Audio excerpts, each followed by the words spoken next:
And coming Wednesday to Houston, another opportunity to win this again. The U.S. Open Cup. Dynamo won it back in 2018. Orlando, the current champ. Pat Onstad, GM of the Dynamo, is with us. Hey, we appreciate when someone brings a prop.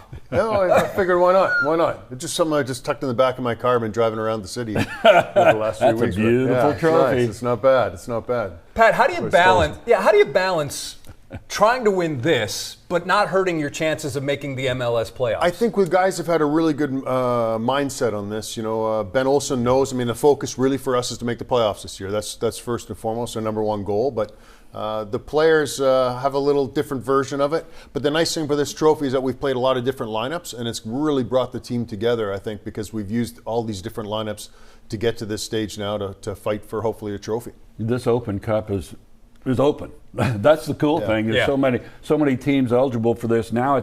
It's down to this point. And the NBA's moving to in-season tournaments now. They're taking something from soccer. Can't believe copying MLS. Let's put that. Exactly. This is the first time here in this show we're talking about that. Yeah.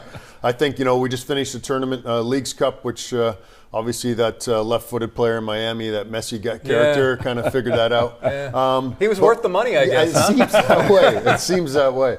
But, we have these different tournaments, and this one is, I like to think of it as the most democratic trophy. Yeah. It's like the Open Championship in golf. Anybody can, any team can enter and fight for it. And so it's got a lot of history in it, and we're hopefully one of four teams left have a chance to win it. Speaking of history, you're Rochester Raging Rhinos? Raging. Not just Rochester Rhinos, from Rochester, New York. Back in 1999, the team you were on is the last club outside of MLS to win this thing.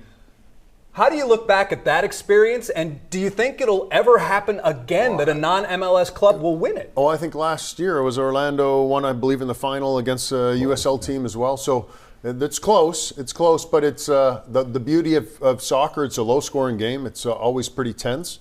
And if you get on the right run and the right run of form at the right time, anything is possible. All right, let's move over to the big board now, dive into this Dynamo club as we're getting closer and closer to the end of the season. All right, so over at the big board, Pat, some big numbers for this team.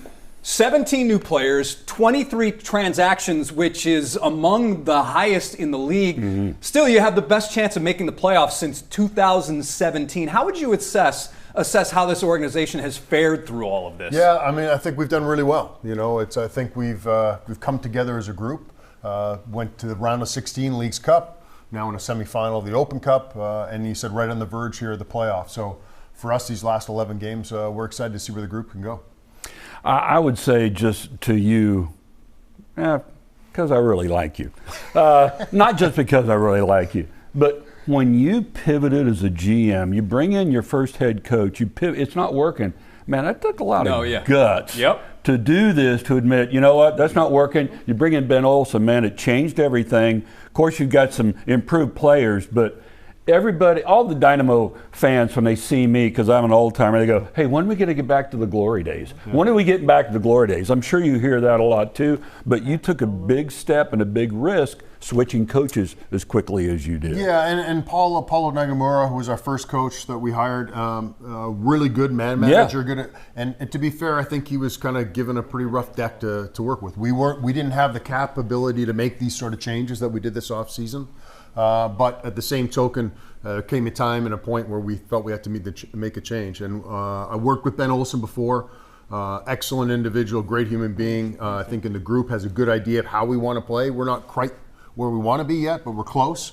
But this obviously helped as well for him. But I think he's been a big bright spot for us as well. Let's take Sunday night out of the equation and go to this part.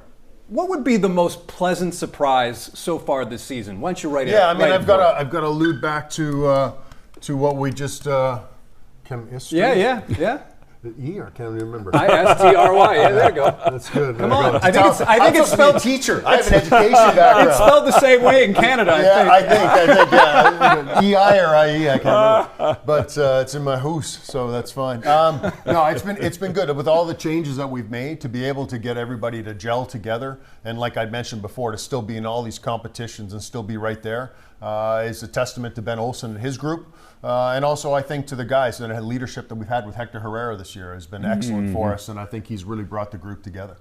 having said this, what would be your biggest disappointment? Yeah, Can you write that on the board? Yeah, I don't know if I have one. I mean, I'm going to use initials, and I'm going to go maybe Leagues Cup, and then for us, I think that was one where we had a chance at home against Charlotte, where we were kind of in control, and then in just a bizarre span of 45 seconds, we're all of a sudden down 2-1 on an own goal by a strange play. So I think that was probably a disappointment. And then I think the other one for us is, you don't want to talk about players, but I think we will a little bit, is, Seba, we'd hope probably a little bit more from him as a forward. And it's not from a lack of effort. I think he and Ben have a little different style of play, what they believe in, but we're hoping now he's at Vasco da Gama in Brazil that he comes back and he's ready to go. Good. All right, well, he is Pat Onstad, GM of the Dynamo. Good luck Wednesday. We appreciate you coming on Sports Extra. No, thanks for having me on.